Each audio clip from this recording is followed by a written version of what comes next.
your experience here at Arcadia High School, why you guys are here and all that. Well, we are here at Arcadia High School to shoot a film called Moxie for Netflix, and it is a show that takes place in a high school, and we could not have found a better high school to shoot in. It is a beautiful facility. It has the biggest football field I've ever seen. Really? And they've been nothing but warm and welcoming to us, so we're so happy to be here. So a lot of people know you as Leslie Knope from Parks and Rec. So what is the transition from being an actor to becoming a director like? Well, I was lucky enough to direct a little bit when I was on Parks and Rec and other stuff, but it's very exciting to wear your own clothes. That's the best part of directing. Okay. And was there a specific person, event, or idea that caused you to pursue a career in the film industry? Oh, that's a good question. I think it was just a slow and steady build. So I didn't grow up with knowing any actors or writers or thinking that could be a profession. So it was a very slow and steady build, which I would suggest to anybody who's interested. Just keep performing it for the love of it, and hopefully you'll get paid for it someday. Your previous first movie you was directing, have you ever changed anything from your prior experience to this movie? Yes, well, this movie I'm working with all young people, and we're doing, this movie is less of a comedy, it's a little bit more of a, leans towards a drama, and it's about some serious subject matter that's important in schools all over the country right now, which is how to address when there's violence and assault against young women, and how do we address that properly, and what does it feel like to be a young woman getting in touch with her own rage. We're calling it a coming of rage story. So we're dealing with a heavier subject matter than the last film that I directed. What deeper message are you trying to ultimately convey to the audience through the plot of Moxie? Well, great question. So Moxie is about, it's based off of a book by the author Jennifer Mertu, and I will hold up her book. I think that's okay. Just picture the book. Wow, look at this. So this and book, your quote on there. Yes. So this book was brought to my attention, and it takes place in a small town, and it is about a young girl who realizes her small voice could make a difference. So it's really just following the story of one young woman deciding to make a small change in her life, which then inspires a lot of other young women to do the same.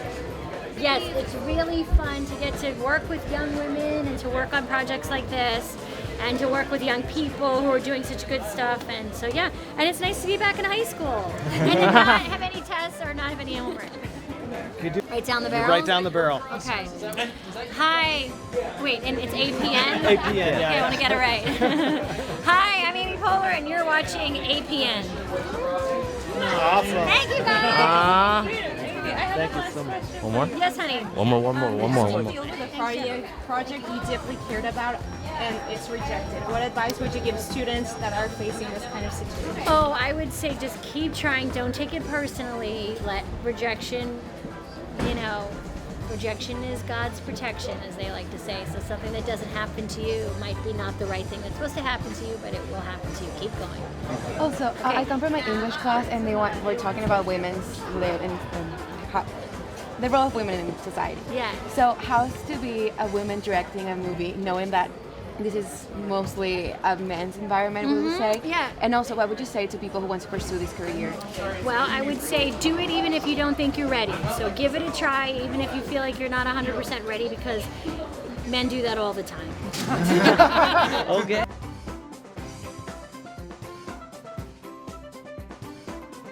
Working with that kind of stuff. So this one's for the crew, and they're saying they're a little maxed out. But I'll peek in. I'll show you where we have 550 background actors today.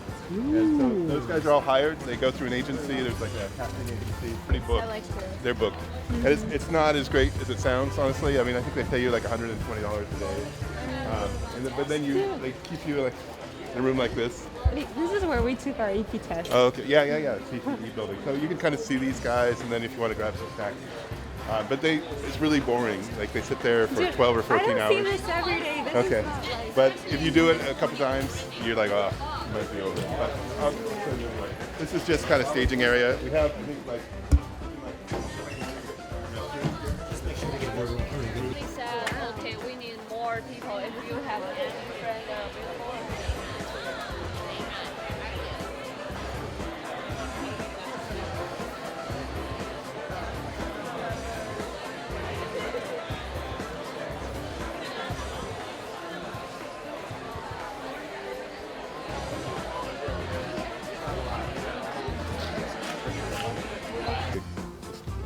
Also a gang neighborhood, so I had to talk to the local group, and they had one sector, and across the street was another gang, and we shot right on the border. So it was kind of like you have to balance those kind of politics. Little gang truce. Yeah, no, it was all sort of how things were run. It wasn't quite a violent gang. It was sort of this organized crime. I did not have experience in Arcadia. Stay out here. So I find these places, and then I set them up. And the job itself is pretty fun and interesting, but it gets difficult when there's changes. So if there's weather, we had a big freak out here that we wanted to film on the field, and it was supposed to rain the next 2 days when we wanted to film. So then we were trying to move location. There was an interior location scheduled for next week, where we're doing like a big party scene with 100 people in a house in Tarzana. So we had to try to move that up and move these dates later, but there was things scheduled on the field here on those dates, and so it became really complicated really fast. So that's kind of what I do.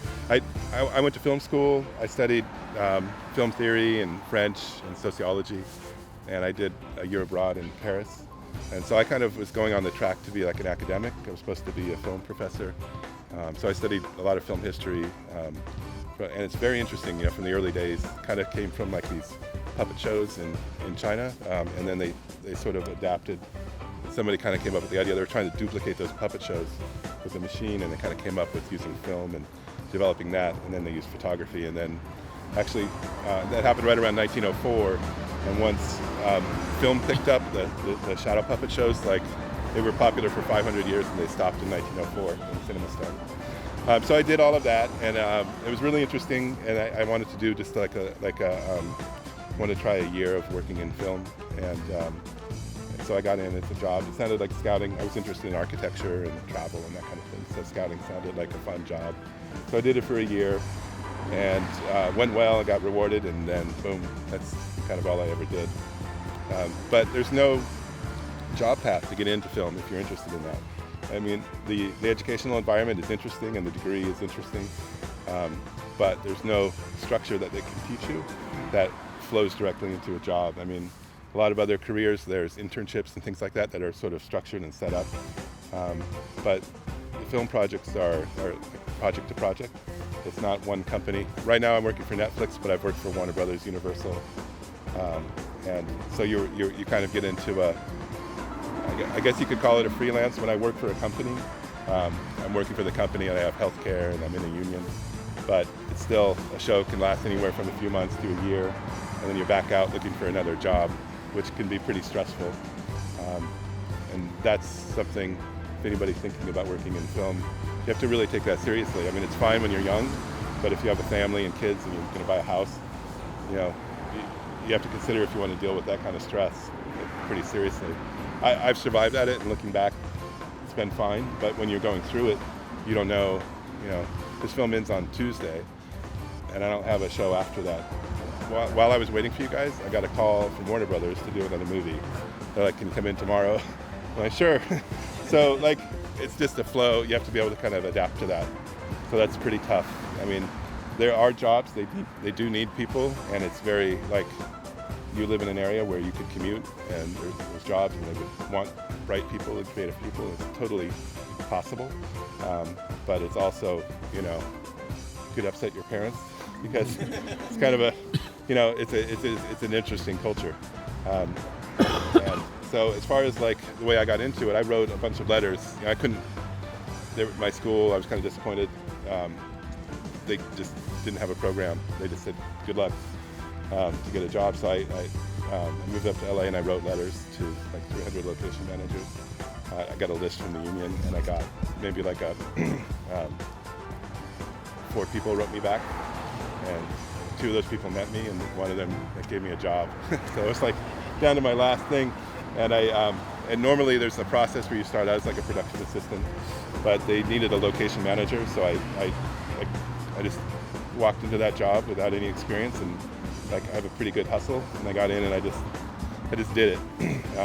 It's a big, that went well, and it led to another job and another job and another job. And like I couldn't have really planned that.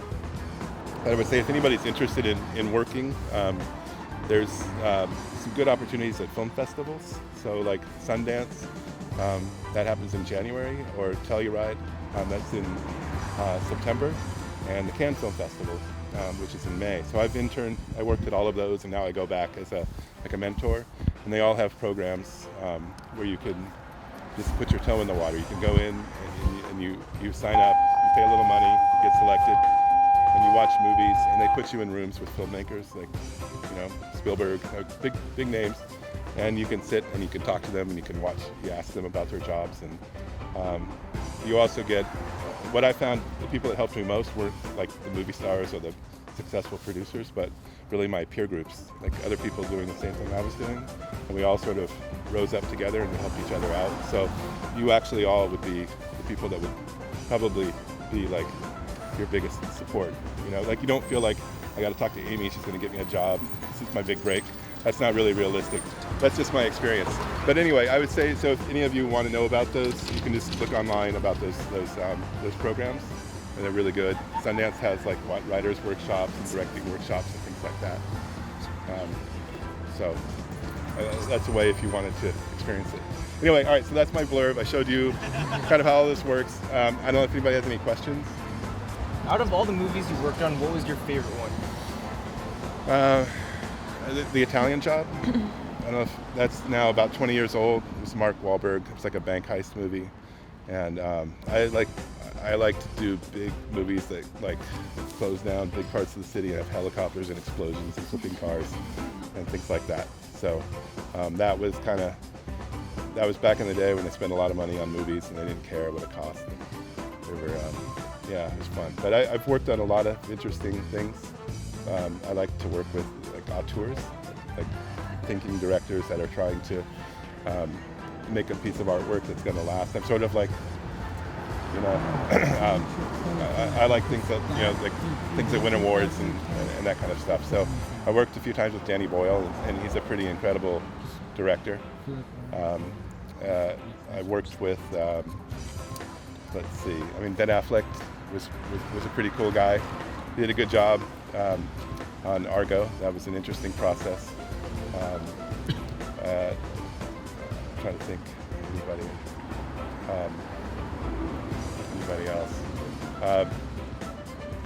I worked on a lot of independent films back in the 90s that were pretty cool, and that was we were all like in our 20s, and it was a group. The crew was like 30 people, and we go out of state, out in the desert on location, and we make these movies. And there was not a lot of like studio oversight. People were kind of writing their own personal stories, and we just go out and we stay in a hotel somewhere and make them. And a lot of these guys ended up becoming like pretty famous later on. And we'd go up to Sundance and rent a condo and like show the films, and that was a pretty cool thing to do. Yeah. Companies such as Netflix and such as Warner Bros. There's a transition happening that's kind of scaring the studios, and they have different ways of doing it. So I've worked with Amazon and Apple and Netflix. I worked on the first Netflix show, which was Arrested Development, it was in 2004 or 5. And they're actually based out of Northern California, and it's kind of like tech kids, and it's based on the tech structure. And the film studios are sort of corporate run. They're kind of got bought out by large corporations in the 80s. And so they're run by like boards, and they make these kind of sweeping decisions of what they're making and what they're doing. And I found that the Amazon and Netflix seem to kind of support the filmmaker a little more. And again, the auteur type of director, which I like to work for. So they do a little more, they take a few more risks with their projects. They're not as concerned. The studios are gonna like crunch numbers and try to come up with a formula with maximum sales. And Netflix and Amazon are subscription based, so they actually, rather than selling tickets and hope they hit the lottery, they they know exactly what their budget is. They have an income, and so they know exactly what they can spend, and they're not afraid to do it. And it's actually more comfortable to work with them. Yeah. Any other? You guys are like using our school as a scene. What does the school get, or like is there any benefits? We paid money. Yeah, Ryan, do you want to comment on that? Talk more about it. Comfortable? They paid money. That's the end of the. That's the only. Yeah, I think. We go to the premiere. That's a wrap, everybody. Thanks for coming. Yeah, no, I'll say that. I mean, we paid a fair fee, and it was a good amount. You know, it's a lot of money to pay to allow, you know, for a school to allow the film company to come in. We're intrusive. There's no doubt about it. We're pretty overbearing, so it has to be a pretty big number. But I'll have to say this, I mean, speaking on behalf of the producers, they're happy to be giving money to a school rather than being like leveraged by some major property owner, you know, downtown that's just gonna like buy another jet with it. So, you know. So I'll answer that question more honestly. So, yeah, there's a whole process because they want to come in during the school day, and it's very inconvenient for us, and we've got to work around you guys. You can see the trucks taking up Campus Drive and all that stuff.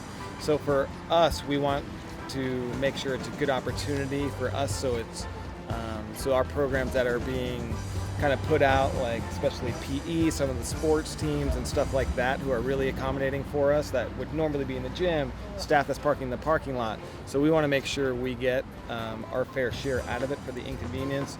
So Chris and I would work through that, and sometimes so we had stuff scheduled in the gym on the field, so we have to move them. So the money that we get in, there's a lot of cost to it. So when we have to move and rent another field, we have to pay for that, schedule more referees and change stuff like that. So there's a lot of cost to it.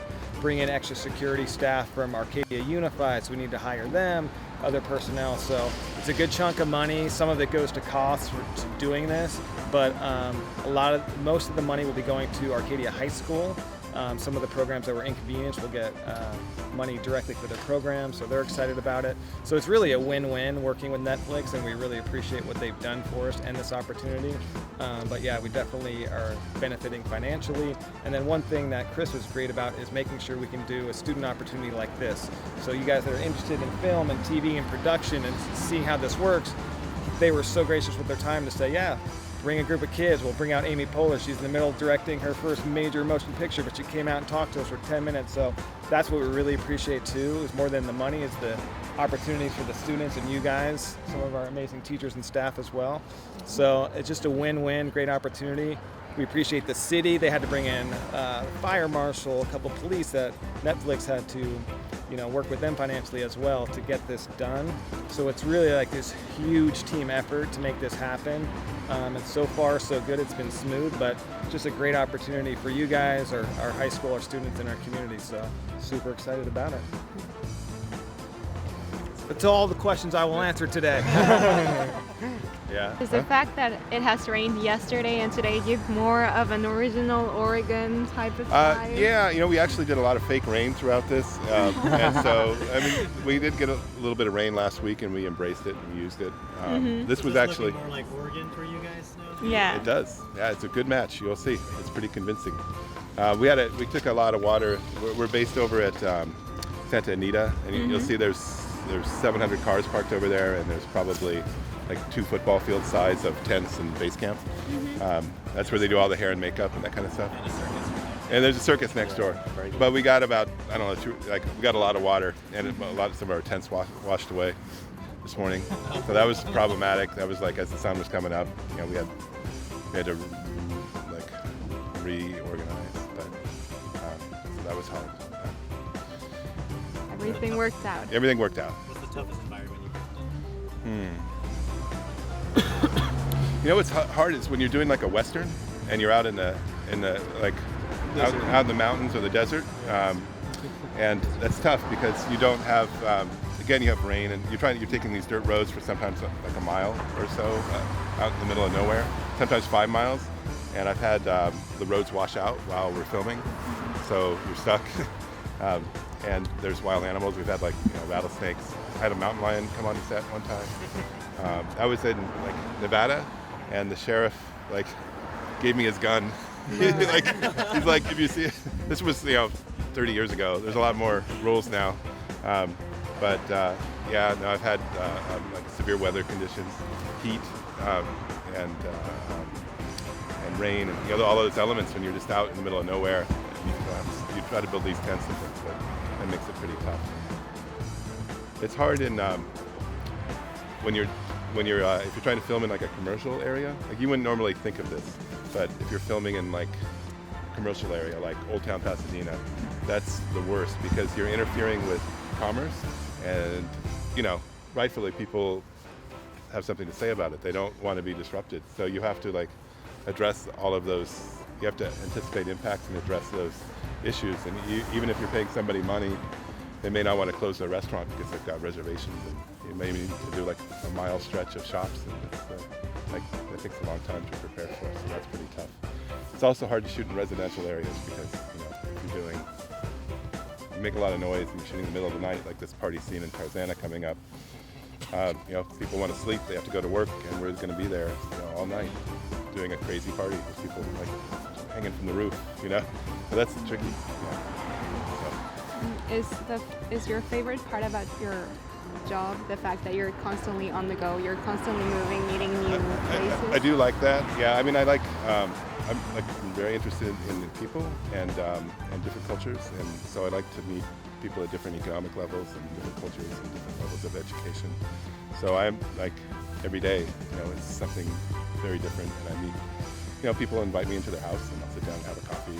I was in Cambodia. Somebody invite me in for lunch, and I'll sit down and like learn about their family and what their life is like. And it's super cool. And just how the world works and how things, I'll be in like factories watching like how something is built, or how did a Johnny Depp movie about technology, and I was in Cambridge and Stanford and Berkeley, and like meeting with scientists about like the cutting edge of AI. Amazing, the kind of stuff that's coming on, robotics, and it's always different. It's always some crazy something new. So yeah, it's a pretty interesting job. I think I'd probably have a hard time with a desk job, like a 9 to 5. Of course. And then it's hard. It's extremely stressful. That's not great. But then you kind of survive it, and it makes you want to do it again. It's like jumping off a parachuting or something like that.